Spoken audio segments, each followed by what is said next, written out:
Hi, and welcome back to Walking with the Chosen. I'm your host, Shay Keith. On today's episode, I'm doing a special recap of 2023. I want to share how God was working in my life. Maybe you will find some similarities in your own life, either from early on in your journey with walking with the Lord, or maybe something current. I would love to make this an open conversation. Come over to the Facebook group and share your thoughts. I would just like to be able to talk about some of these things so we know that God really does work in our lives. Sometimes we may not hear him, or we think maybe we've lost that connection. But then if we go back and just think about all those moments where he was there, it's like, oh yeah, I forgot about that. It was kind of fun just figuring that out for myself. I first told somebody I was going to create this episode. I'm like, I don't know what I'm going to talk about though. And then on my drive home, within 5 minutes, boom, boom, boom, boom, boom, all these ideas just hit me all at once. I'm like, oh yeah, okay. God, you were working on my life last year. So I want to share that and a little bit of news about 2024 and The Chosen. So let's get started.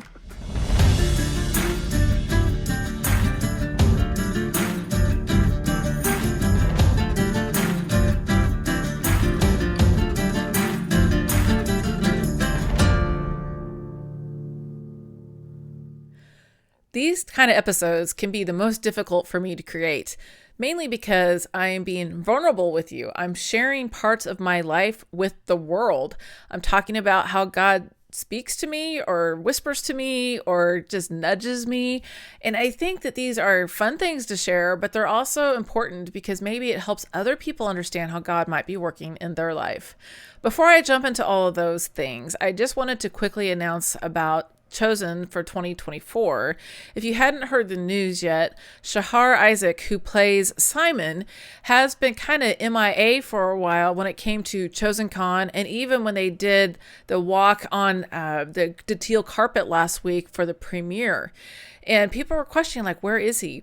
Dallas came out and said to the people that were there that Shahar is part of the IDF. So as you know, they were attacked back in October, and everybody in Israel, whether you're male or female, everybody has to serve 2 years. Shahar has already served his 2 years, but now he's on the reserves, and he was called up on that. But Dallas also said that Shahar will be back for season 5 filming. So that's the really good news. I just say that all of us need to pray for Shahar and pray that he makes it back safely, and, pray for his country. Jesus was a Jew, and we have to remember that as Christians, and we have to support and love our Israel family. And I really want to give out my support for Shahar and his family and for everybody who has loved ones over there in Israel. So I can't wait to see what they bring out season 5, but season 4 is coming out in just another less than 2 weeks from now. And I have my tickets for February 1st, and I cannot wait.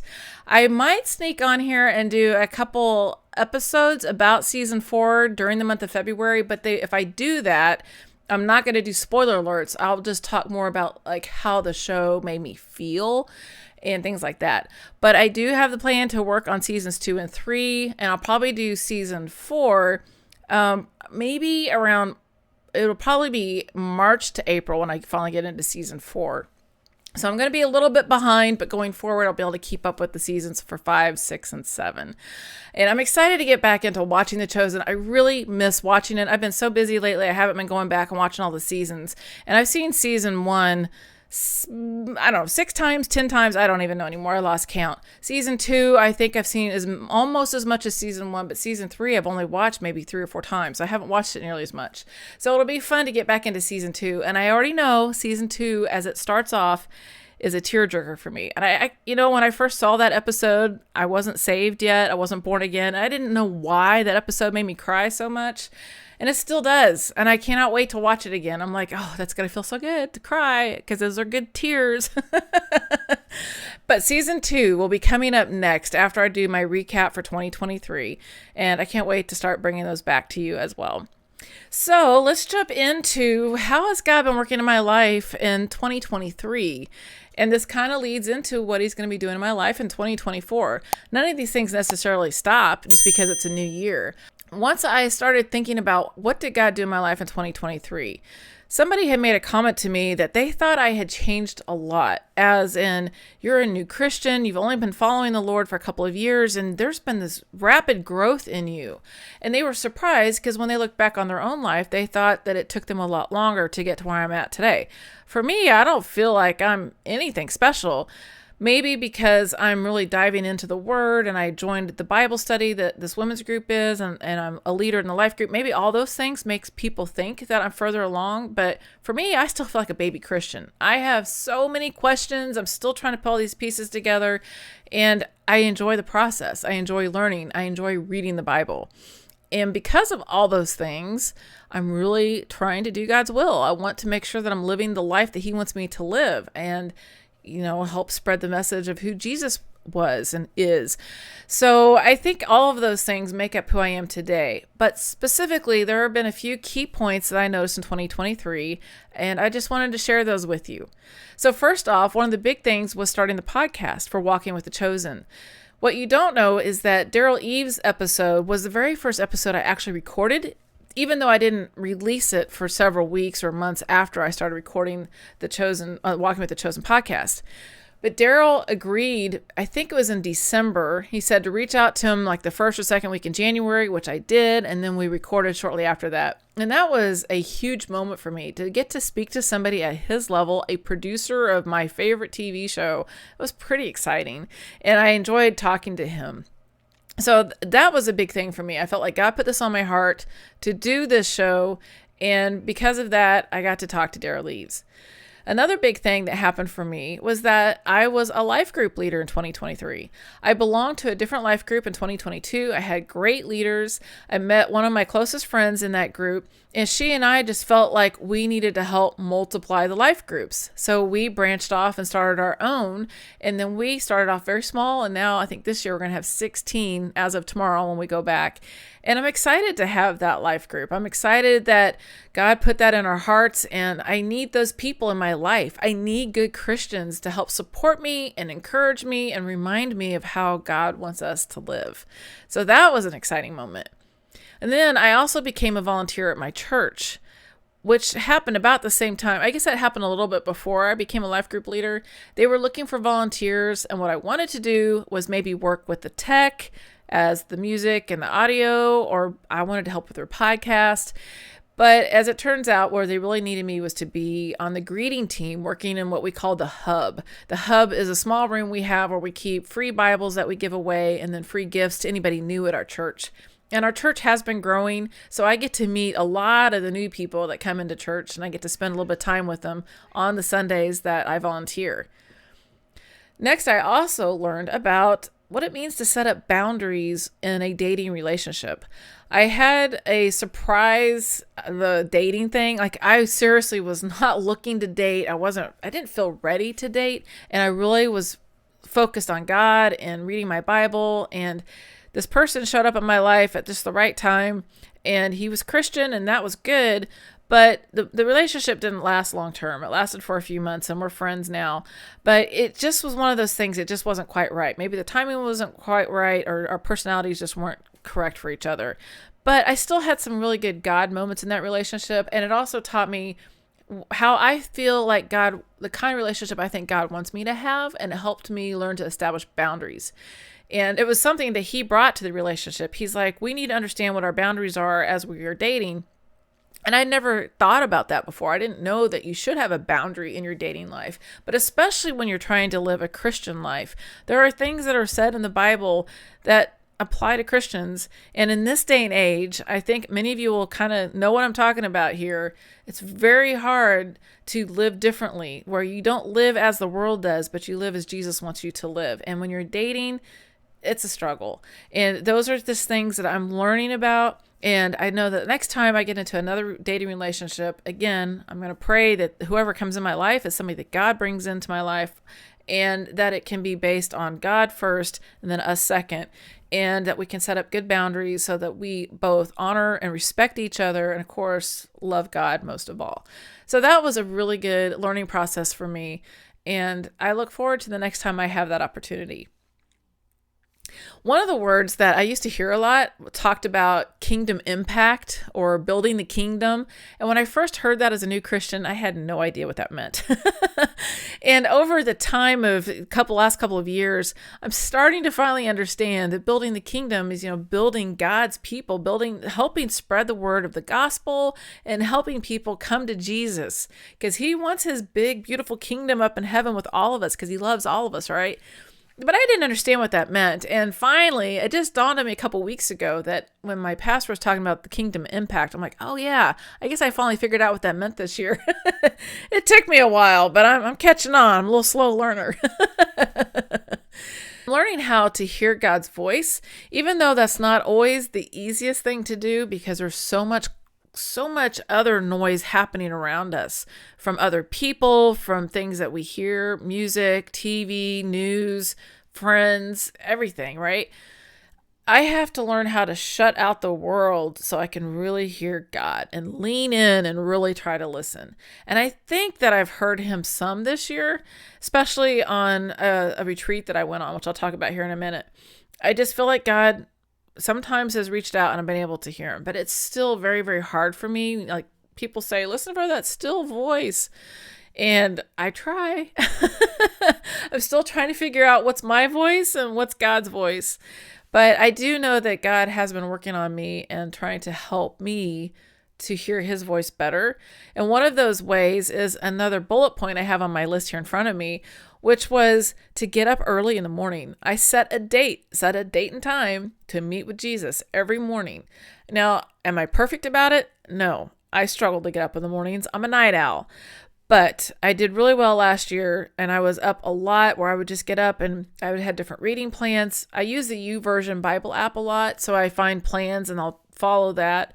And sometimes I'll just be reading something in the Bible that I'll see in the side notes, oh, go look over here for more information. And I'll spend all kinds of time just doing that. And then I started journaling. But all those things I started doing in the morning because I felt like God said, hey, if you want to find me, you need to seek me. And that came from The Chosen, actually. That came from season 3. I remember being in the movie theater, and I think it must have been the first episode when Jesus was still doing the Sermon on the Mount, and you see him talking to all those people, and then they pan over the disciples and Mary Magdalene and Mary Mother, and you see all of them standing there, and they're all just listening. But one of the things that Jonathan Rumi said, that Jesus said, was, seek me first. And I was like, but aren't I already doing that? But it really came through loud and clear for me. And then over the year, I realized that I really need to be looking for Jesus. I need to find out who he is. And what better way than to go to the Bible and dig in to learn more. And I'm still working on that. I feel like that's still a big part of 2024, seeking the kingdom and seeking God. I want to know who God is. And I've been learning about God of the Old Testament as I've been going through the Bible this past year. And I'm really learning about who he was. And I've been journaling about that as well. So it's been a great experience learning who God is, learning to hear God's voice, and learning how to dive into the word a little bit more. And a lot of that's come because I set aside time in the morning to speak to Jesus and to listen to his voice. As I mentioned, I started journaling on a regular basis, and I'm really proud of myself for that one because I was not a good person to journal in the past. I would start a diary when I was a kid, and I would write for a few days and quit. But the journaling aspect has helped me a lot because it gets those thoughts and feelings out on paper. And it gives me an opportunity to sometimes I can go back and read them and be like, oh, I didn't realize I said that, or thought that at the time. But it just gives me that voice of my own. Like, I don't want to share these things necessarily with the world, but if I could get it out on paper, and some people have told me that you'll go back and reread your old written notes and you'll see that maybe God said something in there you didn't even catch the first time when you wrote it down. So I look forward to that because I think it was in April of 2023 when I started journaling. And like I said, I didn't do it every day, but I did it a big chunk of 2023. And I want to go back and reread some of that, like what happened in that year time frame since then. And one of the other things I started doing with the journaling was I started creating these little prayer sheets. I watched The War Room, and if you've never watched War Room, it's about how this woman was having some difficulties in her marriage, and then she realized that she needed to create a quiet space so she could go in and pray and read her Bible, and she would write down all these prayers, and she stuck them up all over the wall. And I found out about that because of an Instagram video I watched, how this girl was creating all these little prayer notes. So I started creating my own version of that, but I don't put them all over my wall. I don't have a closet I go into, but I live alone, so I can pray wherever I want. So I decided to create this little box. So if you're watching on camera, you can see I have this little box. It's pink. I bought it off of Amazon. It says "Come and See," which is a sticker I got from The Chosen. It's got a big C on here from Calvary, Lake Ozark, the church I go to, and then Binge Jesus, which also came from The Chosen. And inside of it are sheets that I've written down my prayer requests on a daily basis. And I want to be able to go back through this after I've been, like I said, I started doing these around April or May of last year. And I want to go back and see, like, did God answer some of these prayers? So I'm really curious to see what happens with that. And I know that God answers amazing prayers. I see it happen all the time with my life group and the prayers that we offer up and how people get their prayers answered. So I'm curious to see how he has worked on these specific prayer requests that I had last year. Things that I've probably forgotten, actually. But God does work in amazing ways. So I can't wait to get back to that. Another thing I did was I went on a private retreat last year, and I didn't go until October, and it just happened to be I left to go on this retreat, and then that night I found out about Israel, so that was kind of a shock. So I did this around Columbus Day in October, and I went to a place that was very secluded. They had maybe 8 cabins, and it gave me the opportunity to walk around in the woods, and they had lots of benches set up, and it's meant for this. It's a prayer retreat kind of place. And I really enjoyed it because the first few days I was journaling and I was reading the Bible, and I went into their library and looked at a book, and I did all these things, but I didn't feel like I was hearing God yet. And I'm like, what do I need to do to hear God's voice? I'm trying so hard. And the last day I was there, I sat on a bench and I just felt like Jesus sat down and talked to me. And it was great and wonderful. And I wish it would have lasted longer. But it was just the way that God spoke to me. I think part of it was a little bit of Jesus from The Chosen kind of morphing in front of my face with a blend of other versions of Jesus maybe that I've seen. I don't know.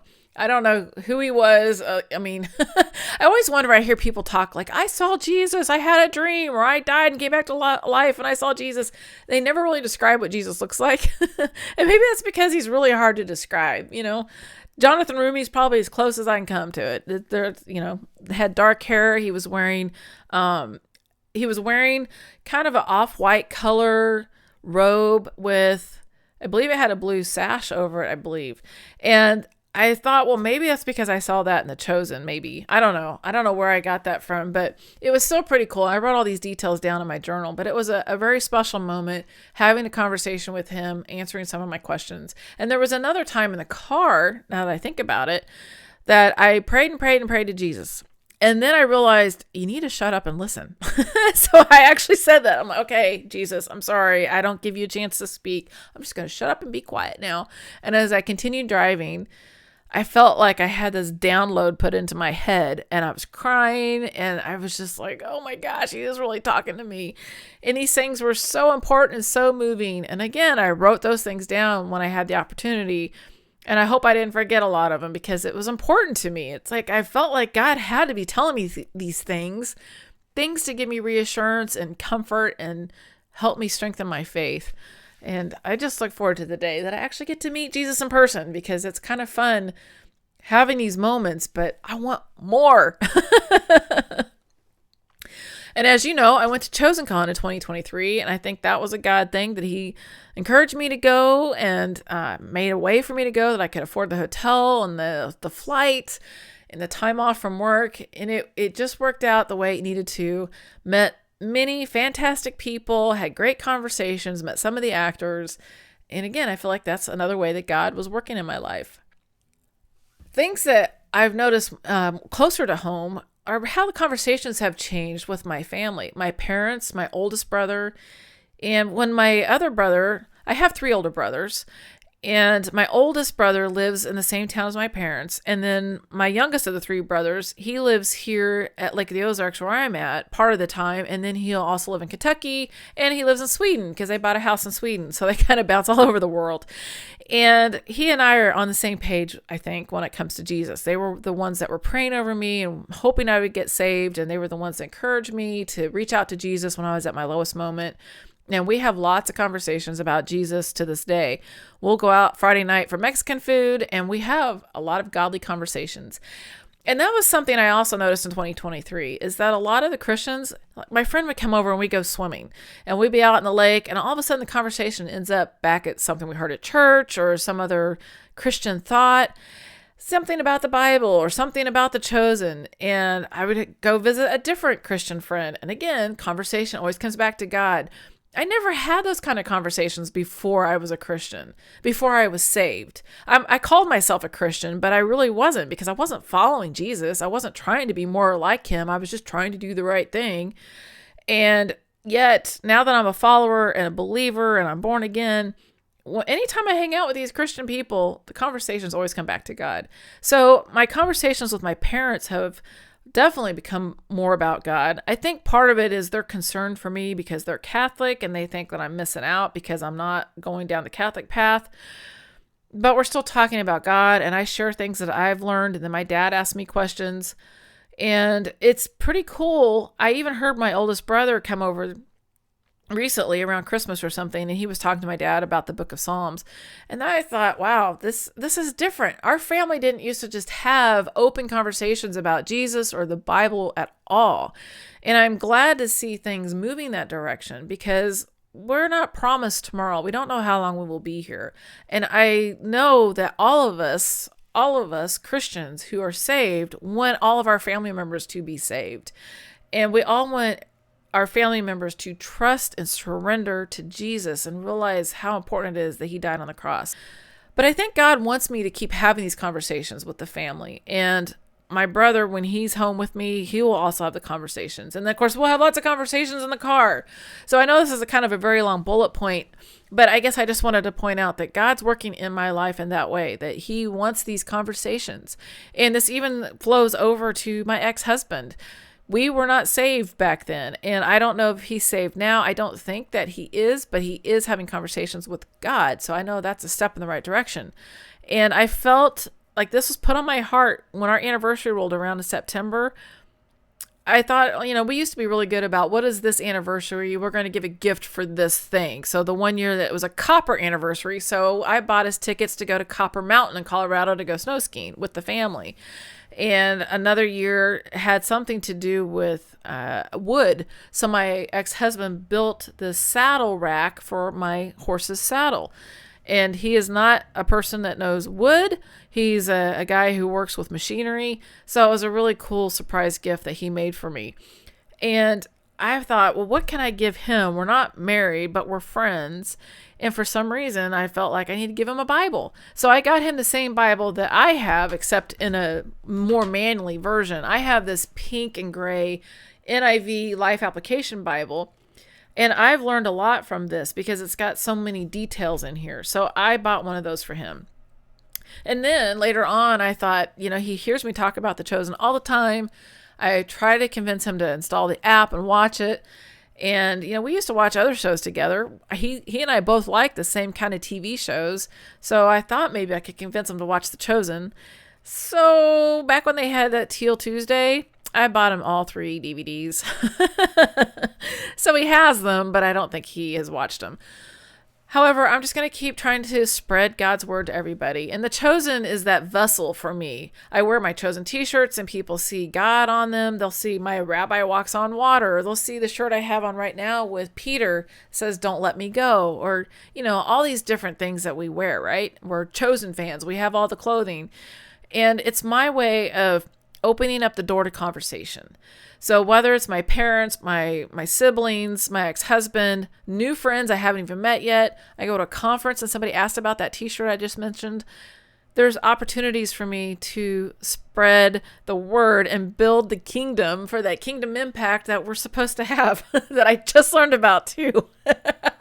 So see how this stuff all comes full circle for me?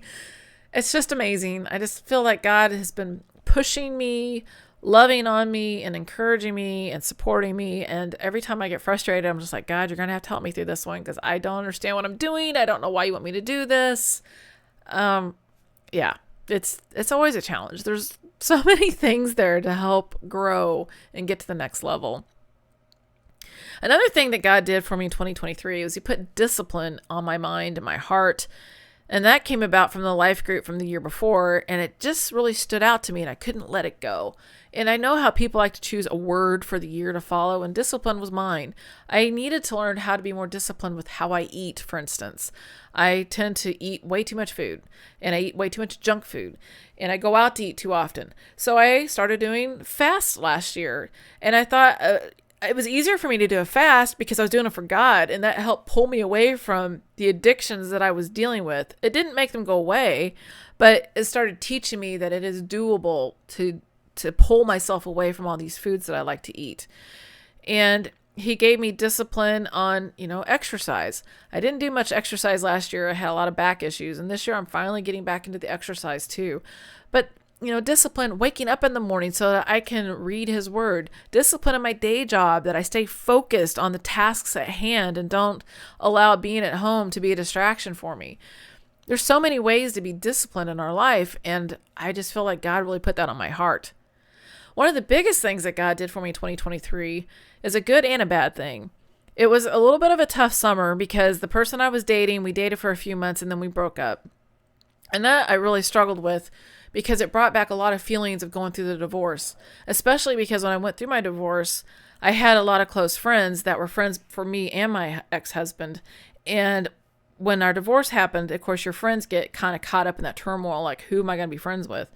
And because I really wasn't from that part of the country, I was in northern Kansas, I decided to move away and come here back to Missouri where I was from.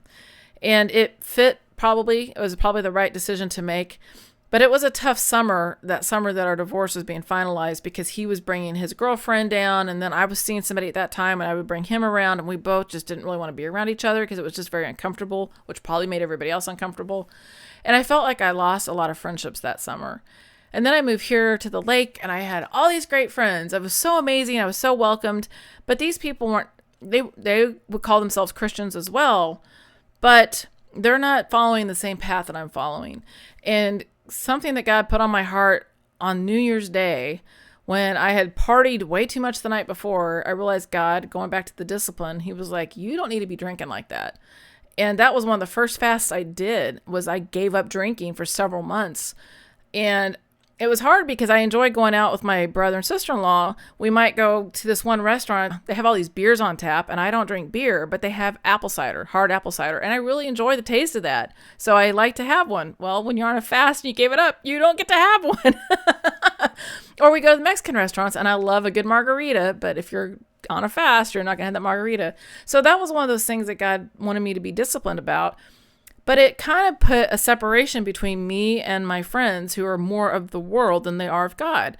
And I'm not saying that to be judgmental or condemning them or anything. They just have a different lifestyle than what I'm trying to follow. And it drove a wedge between us so that one person finally kicked me out of the Facebook group that we were all in. And it really destroyed me. Here I just had this breakup, and now my friends have kicked me out of their group. And not all of them agreed with it, and they reached out. A couple of them reached out, said, hey, that wasn't me. I didn't plan on that. And that was a really hard learning lesson for me last year. But then at the same time, I had been praying weeks before that had happened, like, God, bring me some good Christian women in my life. I need to surround myself with good Christian women so I can learn how to be a better Christian myself. And maybe that was part of the plan that I didn't realize. God's like, I want you to be away from these people so that you can get to know new people. And it forced me to change who I was hanging out with. And I have amazing friends now that also enjoy the lake. They'll come over and swim with me as well, and we'll go out to eat. And I still have a great time with these people. It's just a different set of people that I hang out with now. And that was a hard lesson to learn, because there's that group of people you think you want to hang out with because that's who you always want to be with. And here's this other group of people like, oh yeah, that's the Christian people. They'll always be there. That's kind of what you think. But the thing I was missing was I need to hang out with these Christian people because they're going to help show me how to live my life and how to be the light in the world for everybody else to see, so that maybe some of these other people will be like, things aren't going so well in my life. I need something. I don't know what I need, but yet Shay's over here and her life seems pretty good. I need to find out what's going on in her world. And maybe that's what'll happen someday, or maybe not. Who knows what God's plan is? But the point is I have to learn to be on God's side wherever he wants me to be. And if he wants to pull me away from living in the world, then that's the choice that I had to make. And it was a very difficult choice to make at that time. I've always wanted to be part of that in crowd, and I felt like I got pulled out of that in crowd, at least for me. However, the people I'm with now, they are my in crowd. They're exactly the people I need to be around.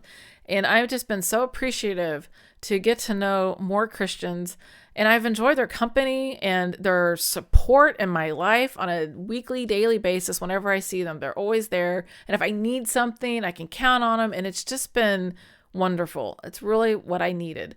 I wish I could have seen that years ago when I was struggling in my life, when I felt really alone. I didn't have a church back then. I didn't have a belief back then. I didn't even know what I was missing. But looking back now, I'm like, boy, I screwed up there. I should have definitely learned how to reach out to people and get into the word a lot sooner than I did. But thankful that God showed up and pulled me out of my mess that I was in, and that I was willing to follow him this time around. Another thing that Jesus has been doing for me is teaching me to be less selfish. And that's a hard lesson learned. Being the youngest of 4 and the baby of the family and the only girl in the siblings, I'm sure I've been spoiled a little bit in my lifetime. Just ask my brothers, I'll let you know. And I realize now, again, in my past, I look at opportunities that I missed where I could have been a more selfless person to others. And I'm learning that I need to be willing to go that extra mile for other people. And I think we're going to see that in season 4 of The Chosen, with Mary and Martha, with the disciples having to do things. I think that's going to be part of the message, is make sure you're serving others. You can't be, whoever wants to be first has to be last. I'm pretty sure that comes out this season. And it's so true. And the more I hear that, the more it's starting to resonate with what that really truly means to me. So I think that that's something that God put on my heart, and I want to see that through in 2024. How can I be of more service to others, and how can I be less selfish and more selfless? All these tongue twister words today. I got to launch my own business. That was kind of cool. I did that in December. I had this business a few years ago, and it went stale on me. I gave it up during COVID, and I have to start all over from the very beginning. And I reached out. I had some clients that I worked with over the year, which kept me very busy, and why I struggled so much to do this podcast. And it's in addition to my day job. So I have a day job and I have a side hustle, but now my side hustle has turned into recurring membership where people pay me every month to get my help.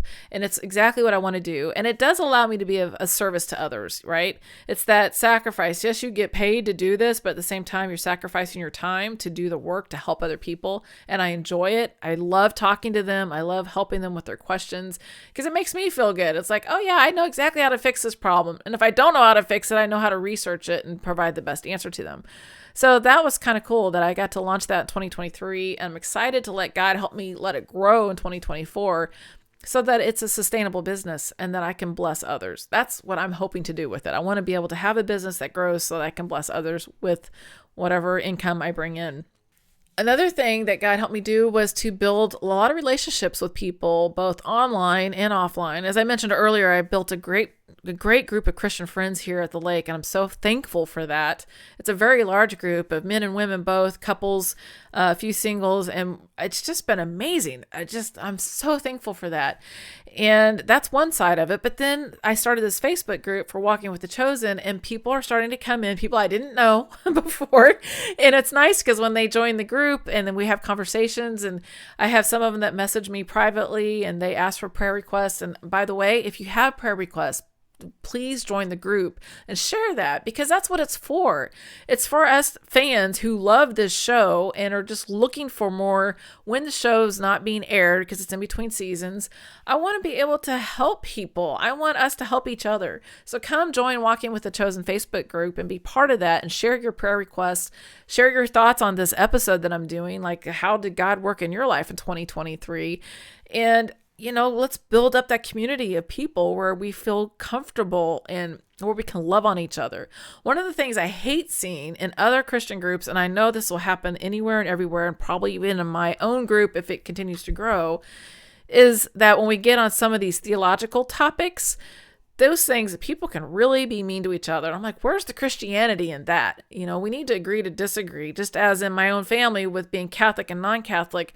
There's friction there, but do we really have to just try to say your way is right or wrong and my way is right or wrong and build these little battles? I mean, is it really worth that? I think the most important thing is, where are their hearts for Jesus? And that's where we need to stay focused on. But I have built these great connections, and I'm looking forward to seeing those grow in the future as well. I only have a couple items left here on my list. This one I think is pretty cool, and I didn't realize it for a long time until somebody else pointed it out. But I've changed what I allow into me. Like, what do I hear? What do I see? And I now fill my heart and soul with Christian music. I love Christian music. I get into Christian music, and it's so good. The current stuff. I'm not familiar with things prior to this, unless it was somebody that was so big they flowed over into the top 40. There's a few bands like that, like King and Country. They were one of those bands. I used to love their music back when I listened to the other kind of, radio stations and whatnot. And they were also Christians, and I didn't know that. And so that kind of music bridged the gap, and I really love their stuff. And there's been other ones as well. And I just love Christian music, and I love to fill my heart with that. I love to sing around my condo. I can be by myself and belting it out, and I'm sure my neighbors hear me. Oh, well. I usually try to sing loud when the windows are closed, but I can hear them cheering for the Chiefs, so I know that they can probably hear me singing. But I also, read the Bible, and I've been buying Christian books. So what I'm putting in my eyes, what I'm putting in my ears, the prayers that I'm doing, I just feel like it's helping fill me up so that I have God within me all the time. And it helps things more obvious, like, why would I ever want to do this thing? That is so not what I believe anymore. You know what I mean? It's like if you're filled up with good words from the Bible and good praise and worship songs in your head, and you have that to lean on, when you see something evil in the world, you can see it as evil. Or you can at least maybe something that's maybe in the gray area. It helps you kind of go back and go, wait a minute, what did God say about this in Proverbs? Proverbs is one that I got to really learn about in 2023. Side note, I didn't realize this. There's 31 Proverbs in the Bible, so you have one for every day of the month. One of my friends taught me that. Because I made a comment, she was mentioning Proverbs. I'm like, I don't know that much about Proverbs. How do you know all this stuff? She goes, you read them every day. You just read one a day. And I was like, oh, I didn't know that. Which, I don't know, that helps in the months of like February, or the months only have 30 days, but I do really enjoy Proverbs, and I think if you understand Proverbs, you're going to have a really great life. But I think it's important that we surround ourselves with good Christian friends and have that Christian family, and that we load ourselves up with really good content that will help us stay focused on Jesus and get to know him better.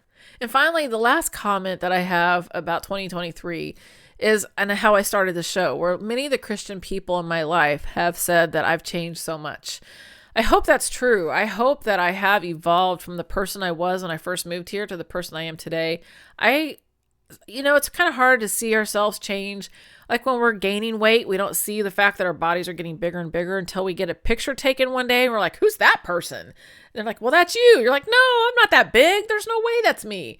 We don't see it. Even though we look in the mirror every single day, it grows so slowly. Same thing happens when you're losing weight. You don't see yourself losing weight until you get that picture taken. You're like, oh my gosh, look at me. I don't look like that fat person anymore.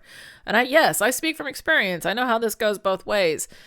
So the same thing is if you're spending time in the Word every day and you're listening to this Christian music and you found a good church and you have your good Christian friends and you're spending lots of time with them, you don't see yourself growing and changing.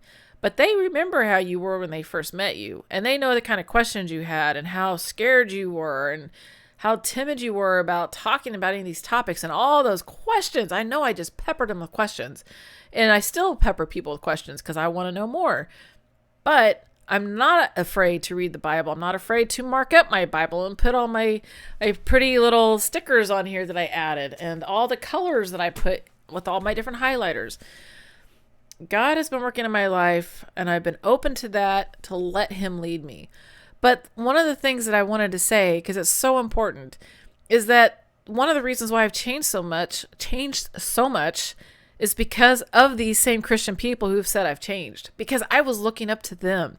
I saw how much they were into their Bibles. I was watching them. I was like this little kid who looks up to their parents and they start mimicking what their parents do. That's what I was. I was mimicking these people. I saw one gal always in her Bible in our life group. And so we would all have these conversations and she was sitting there being quiet. And then she'd be like, okay, I get all what you guys are saying. And then she'd come to some chapter and verse in the Bible and start reading from it and then have something to say about it. Like, I can't do that. I didn't know the Bible. And another gal, same way. She was she really knew her Bible really well, and she would share that during our life group sessions. And then I would look to these couples, these married couples, and see how they were living their lives out all the time.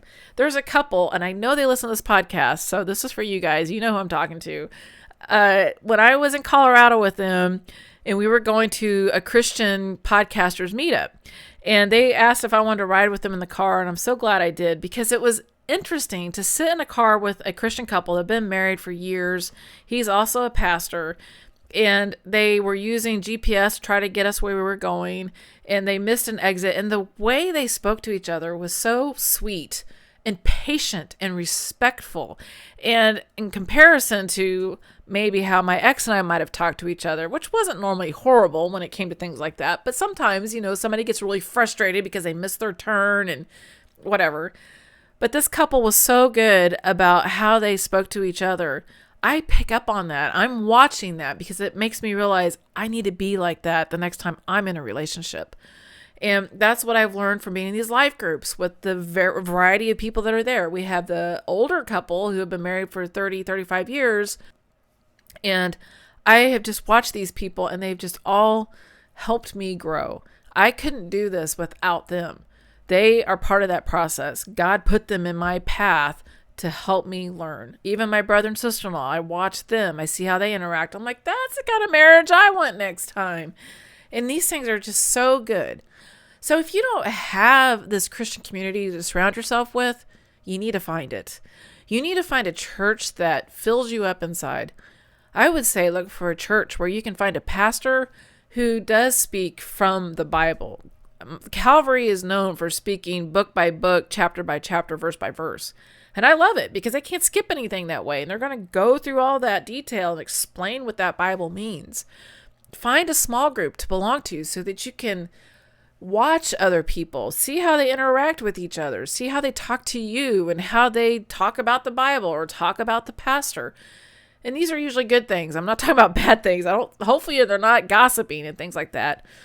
But find those things to strengthen your relationship with Jesus, and pray and share this with your family and help start building up this amazing community on planet Earth, because we're all here together and we all know how this story ends. And we don't want to see anybody left behind when rapture happens. We want everybody to be saved. Unfortunately, that's probably not going to happen, but we need to pray for these people. We need to encourage them. We need to be the light for these people. And for me, one of the things I love to do is wear all these t-shirts that talk about God or talk about the chosen. And that's pretty much all I wear anymore, unless I'm going to church or going out to eat or something. I might wear something different. But I want people to see this and ask questions. I walked into the gym yesterday and a young girl saw my chosen sweatshirt, the teal color with the fish swirling on it. And she goes, "Oh, I love your shirt." First thing she said, I was like, "Oh, I don't even know which one I'm wearing." I'm like, "Oh, okay, thanks." I had another gal do that a couple months ago when she saw my Loaves and Fishes shirt that I was wearing, that brand new shirt. And she's like, "I love your shirt." Now, silly me being kind of slow about responding to people, I should have been, "Oh, do you know The Chosen?" Didn't think of that either of those two times until later. And I'm like, oh, why didn't I ask? Because if they didn't know The Chosen, now I'm introducing them to something that might lead them to God. Or if they do know The Chosen, they might be a new friend for me to talk about, my favorite TV show.